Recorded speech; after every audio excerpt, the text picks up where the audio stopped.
mastery over yourself. And by that I mean not being addicted to anything, not being bound by anything.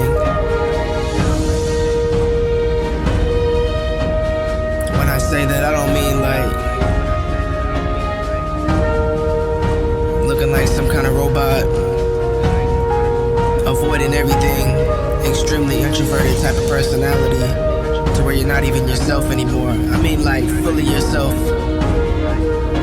fully who you were created to be, meant to be, destined to be. Not losing any bit of your personality. You're still yourself. You're just not tossed like a wave to and fro, not easily persuaded by anything, not easily moved. Full mastery over yourself. Full vulnerability as a strength and not a weakness. Imagine what that feels like. Full peace.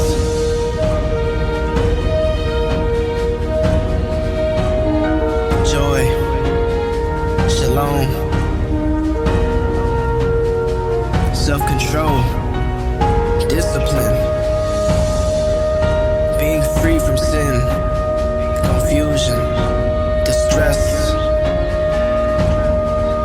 But somehow you have some kind of strength that you didn't have before. Imagine what that kind of freedom feels like. You see, this is part of the gospel that we don't often hear about. Typically, all we hear about is going to heaven. I'm not really against that. But in a sense, a lot of times, that's just shallow sometimes too. Because we, in a sense, don't want mastery over ourselves. Self-control and discipline, love, pureness. We just want to continue doing what we want to do, but be free from the consequences. In a sense, we use the idea of heaven as a scapegoat so that we don't have to change. But it's when you come to the place where you know you need a change in your life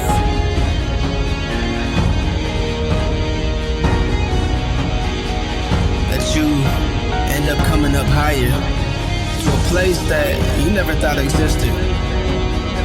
There's so much more to the gospel that isn't often mentioned. I stand here, nothing more than a witness. You see, when you come out of things that I've come out of, all kind of addictions, all kind of struggles, and you get to a place in life where you come to the end of yourself, and you know, you've been doing it your way this whole time, but you haven't seen any change. You just expected different results, but too stubborn to let go of all the hardness of heart that you held within. Imagine what it feels like to be set free within your own soul, to where your soul doesn't feel gripped by any kind of darkness. Some kind of light that you see just looking outside, within things, the trees, the wind, even cars that pass by. Like your eyes are open to something new. It's hard to explain with words, so maybe I sound a little scatterbrained. It's just the type of joy, love, and peace that I can't explain. It's not that I just want to make it to heaven, but it's that heaven dwells within me. And with that, the kingdom's reality takes on a whole new meaning on this side of eternity. There's so much more. God doesn't just want us to just escape this world, wants us to be a light in this world.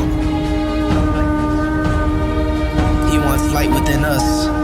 You see, there's no darkness within God, no shadow of turning. And that same God, when we become born again, dwells within us.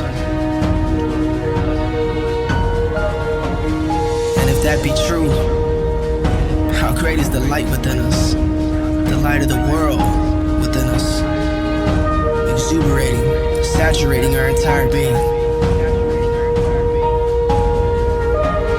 Just imagine. But living in that kind of reality, that kind of mind state, that kind of transformation within our own hearts would be like.